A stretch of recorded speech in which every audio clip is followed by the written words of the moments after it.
السلام علیکم ناظرین، آج ہم ایک نہایت اہم اور بابرکت موضوع پر گفتگو کریں گے۔ اللہ کے برگزیدہ نبی حضرت صالح علیہ السلام کی زندگی اور ان کی قوم کا انجام۔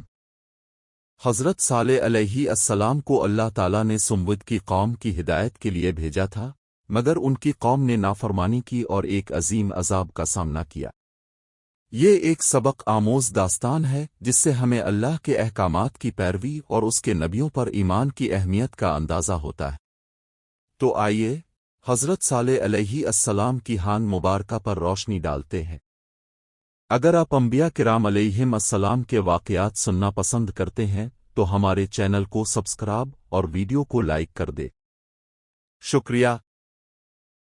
حضرت صالح علیہ السلام قوم سمود کی طرف اللہ کے نبی بنا کر بھیجے گئے۔ یہ قوم حضرت نوح علیہ السلام کے بیٹے سام کی نسل سے تھی اور قوم عاد کے بعد بہت ترقی یافتہ ہو چکی تھی۔ یہ لوگ مضبوط، خوشحال اور طاقتور تھے اور پہاڑوں کو تراش کر شاندار محل اور گھر بناتے تھے۔ لیکن بدقسمتی سے یہ قوم بھی شرک میں مبتلا ہو گئی تھی اور اللہ کو چھوڑ کر بتوں کی پوجا کرنے لگی تھی۔ قوم سمود کی گمراہی۔ قوم سمود کو اللہ نے بے پناہ نعمتیں عطا کیں، زرخیز زمینیں، شاندار مکانات اور مال و دولت، مگر وہ لوگ غرور میں آ گئے اور اللہ کو بھول کر بتوں کی عبادت کرنے لگے۔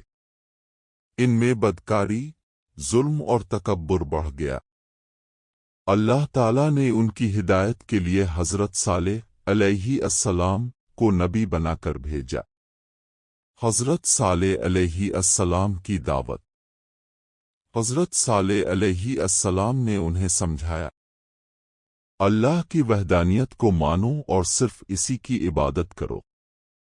بت بے جان ہیں، یہ تمہیں کچھ فائدہ یا نقصان نہیں پہنچا سکتے۔ اللہ نے تمہیں زمین پر خلیفہ بنایا ہے تو اس کا شکر ادا کرو اور نیکی کا راستہ اختیار کرو۔ مگر قوم نے کہا، اے صالح، تم تو ہمارے درمیان ایک عزت دار شخص تھے، مگر اب تم ہمیں ہمارے باپ دادا کے دین سے ہٹانے کی کوشش کر رہے ہو۔ ہم ہرگز تمہاری بات نہیں مانیں گے۔ یہ لوگ حضرت صالح علیہ السلام سے معجزہ مانگنے لگے تاکہ وہ یقین کر سکیں کہ وہ واقعی اللہ کے نبی ہیں۔ معجزہ اونٹنی کا ظاہر ہونا۔ قوم سمود کے لوگوں نے حضرت صالح علیہ السلام سے کہا کہ اگر وہ پہاڑ سے ایک زندہ اونٹنی نکال کر دکھا دیں جو حاملہ ہو، بڑی ہو اور خود پانی پئے اور دوسروں کو بھی پلائے تو وہ ایمان لے آئیں گے۔ اللہ کے حکم سے پہاڑ سے ایک خوبصورت اونٹنی برآمد ہوئی۔ یہ واقعی ایک بہت بڑا معجزہ تھا، مگر قوم کے سرداروں نے ضد میں آ کر ایمان لانے سے انکار کر دیا۔ حضرت صالح علیہ السلام نے قوم کو خبردار کیا، یہ اللہ کی نشانی ہے، اسے کوئی نقصان نہ پہنچانا۔ یہ مخصوص دنوں میں پانی پیے گی اور دوسرے دن تمہاری باری ہوگی۔ اگر تم نے اسے نقصان پہنچایا تو اللہ کا عذاب آئے گا۔ قوم سمود کا نافرمانی کرنا۔ کچھ وقت تک قوم نے اونٹنی کو برداشت کیا، لیکن وہ لوگ اپنی ضد پر قائم رہے۔ سرداروں نے ایک سازش کی اور اونٹنی کو قتل کرنے کا منصوبہ بنایا۔ چند شریر لوگوں نے مل کر اونٹنی کی ٹانگ کاٹ دی اور اسے ہلاک کر دیا۔ جب حضرت صالح علیہ السلام کو یہ معلوم ہوا تو انہوں نے کہا، اب تمہارے پاس صرف 3 دن باقی ہیں، پھر اللہ کا عذاب تم پر نازل ہوگا۔ مگر قوم نے اس وارننگ کو مذاق سمجھا اور ہنسنے لگے۔ قوم سمود پر اللہ کا عذاب۔